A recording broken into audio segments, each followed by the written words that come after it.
Right, Connie, I have a conundrum for you. You are a thinker, and I have some thoughts about this video that I came across online earlier this week. And it shows police officers confronting a man who covers his face up because he spots a police vehicle with a camera. And they have to notify you that you are being recorded. So there would have been some signage above this camera alerting to him of this fact. So he decides to mask himself up, which, by the way, people did in London every single week on these hate marches in the name of Hamas, and also what Muslims do every single day. But I very much doubt they stop someone in a hijab. But have a watch of what he had to say and then give me your thoughts. Yeah. You right? Yeah. Can I pick up you? No, thanks. Okay. Why are you covering your face like that? Why are you following me? Sorry? Why are you following? I'm asking whether to talk to you, that's all. Just because you'll come through an area where there's a facial recognition van, you've covered your whole face up like that. Well, maybe Can we see your face? maybe it's because I don't consent to being on there. Oh, right. Okay, why is that? Because I think it's a bit of a government overreach. Oh, right, okay. That's fine. Can we take your details down, is that alright? Nope. No? Okay. Where are you from? No comment. Alright, okay. Why are you so concerned about it? No comment. Do you not think it's a good idea? No. You don't? So by getting facial recognition of people, to get identification of people, you don't think that's a good idea? No, the thing is, we live in a country which is free. We don't have to carry ID. So we don't live in a state where the police have the right to see your ID willy-nilly. This takes away my freedom because you're IDing me without asking. Do you know how that actually works? No, I'm not interested in your propaganda. Alright, okay. It is propaganda. You're going to say, oh, it's good for crime. Yeah, maybe on 1-2% of the time. But in exchange, we have to give up some freedoms. But This will not identify you unless Unless you're wanted by the police for specific offences that we're looking for yeah, at the time. that's what you tell me. But there's many occasions where government and police lie about the true intentions of technology, policy, and it comes to light maybe years later that it was misused. So at this point in time, where it's a new technology and it's only just in a trial period, I don't fully trust that the technology is being used for the reason you say it's being used. So, Connie, I'm very interested in your thoughts because Ollie's just commented in and said that it's a bit Orwellian. We are one of the most surveilled countries in the world, right? So surveillance cameras are on almost every street corner that you can think of. Outside properties, Ring doorbells and all these other things. Whenever there's a crime these days, the police actively ask for Ring doorbell footage. We are on camera most of the time we're outside, even inside our own homes these days. So I think perhaps to say that you don't consent to being filmed, well, I'm afraid, Bucko, you've got no chance of that if you want to actually leave the house.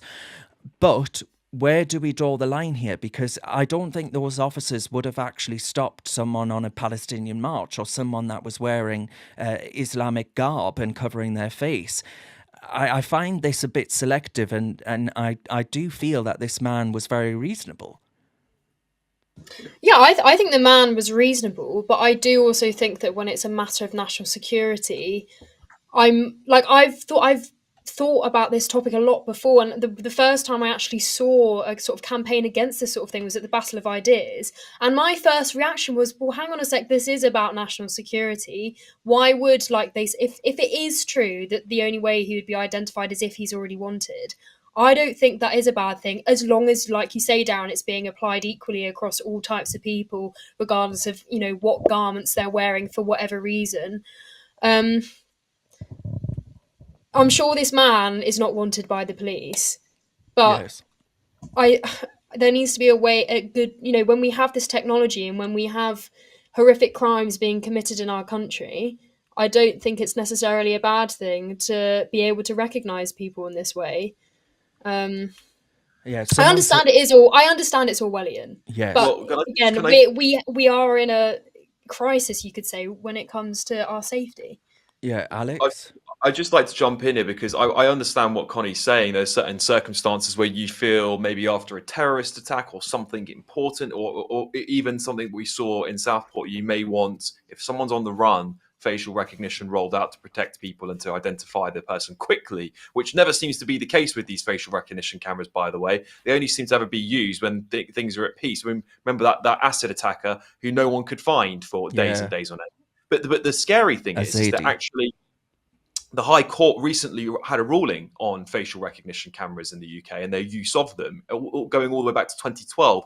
And police who've been ordered to delete this data of people who are not criminals, have been keeping it still to this day. And this only came out in December 2024, just a couple of months ago. So the reality is that the police are keeping data of your face and your profile when you're just going about your daily business on their database. And whether you like that or not, it is an overreach and it's a breach of your civil liberties. It's a breach of your liberty to anonymity, your liberty to be able to go about your day without the police having to keep your data. And the more and more we normalize this behavior from the police and they don't use it when they should be, the more and more you have to ask yourself is, why do they have my data? I'm not a criminal, and we shouldn't treat ordinary citizens of our country like criminals, because it is the 0.1% of people in this country that are causing the crime, and the rest of us just want to get along. It's probably not an accurate statistic, by the way, but most of us just want to get along with our daily lives without the government interfering with us. I Scott? don't think that is treating that person like a criminal. And you guys might think this is a really awful take, but I'm not actually completely against the idea of having ID cards like other countries do in Europe. We talk about not knowing where people are from and, are you a citizen or not? I don't think it's a bad thing. And it would also get rid of accusations about... What would you say the difference between a passport and an ID card is? Well, an ID card, theoretically, you are meant to carry it around with you. And I know that sounds awful, like you're going to say, oh, well, that's like people being asked for their papers. But I don't know, we want to have a serious discussion about knowing who is in our country and what they are up to. If it's going to stop someone like Axel Radical Banana, I've just got a banana. I can't remember how to pronounce his last name.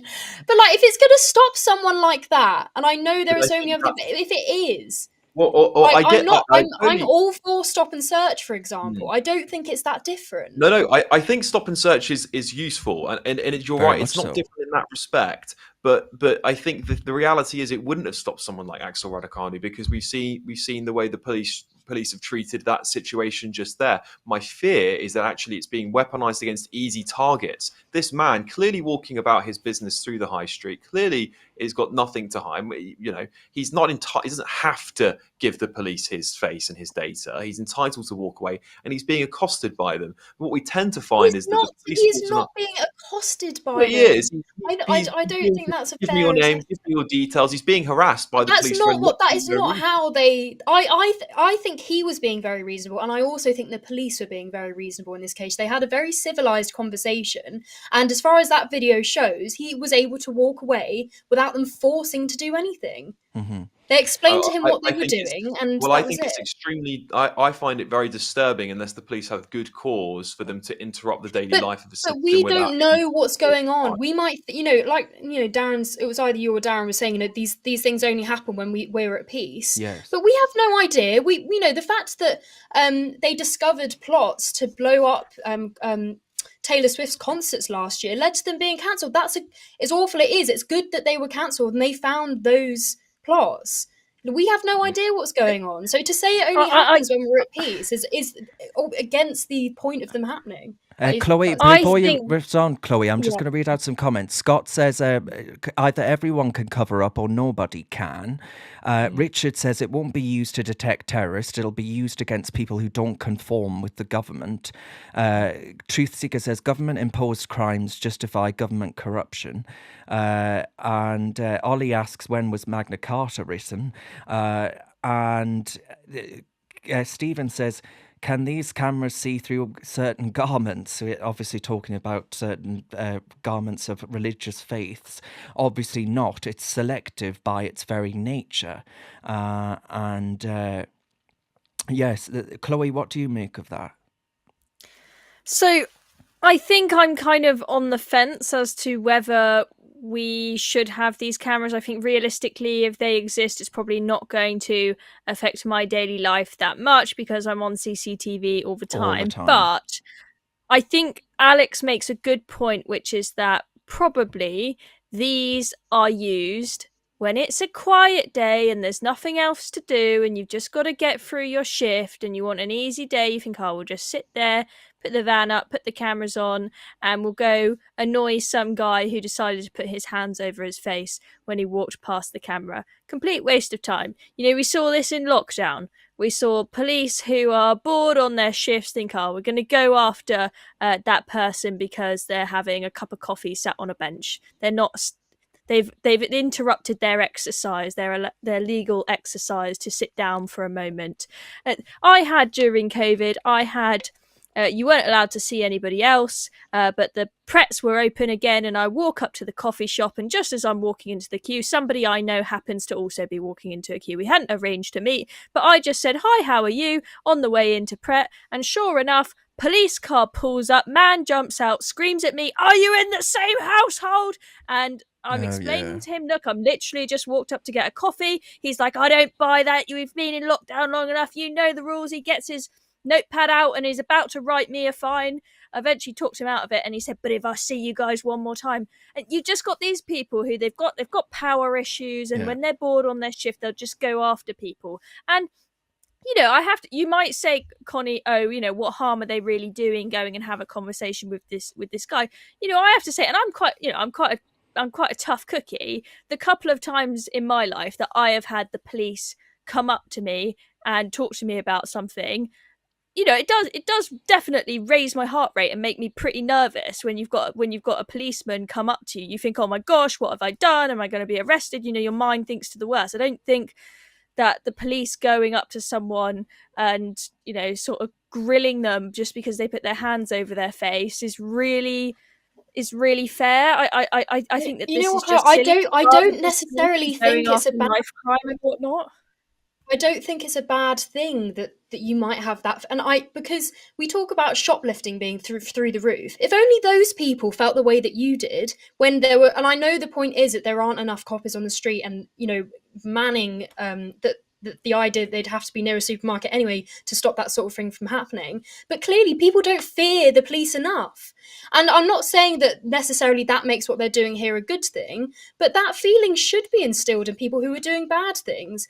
And so they need to start getting it right.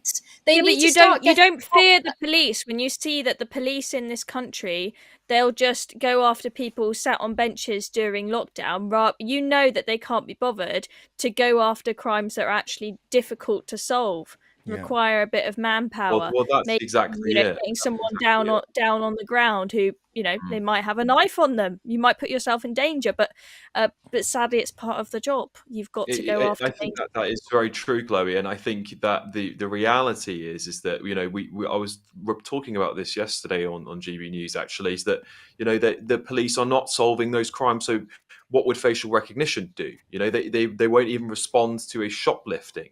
So, you know, you're rolling out this technology, but who's going to go and solve the crime? If anything, it just creates a database of, as we saw with the High Court ruling, innocent people on it who don't need their data to be stored on a government system, which is well over a government reach, in my opinion.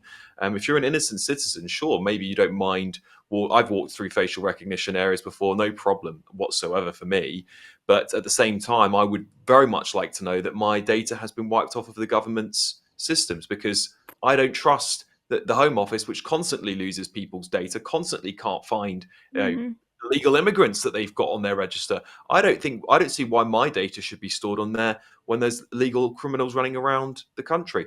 And we've had issues with like Chinese hacks and whatnot getting data from the government because the systems are not secure. So if they're going to have our data, at least deal with it properly. They lecture us about GDPR. I just got a post saying if you don't sign up for some GDPR thing by this deadline, we're going to find I 2000s. just worry that the genie is out of the bottle. I just think that this Yeah. technology is out there. As I say, that we are already on camera all the time, everywhere we go. Alex Alex Marmon says, if you have nothing to hide and cooperate with the police, they will let you go. Only those that have something to hide are uncooperative.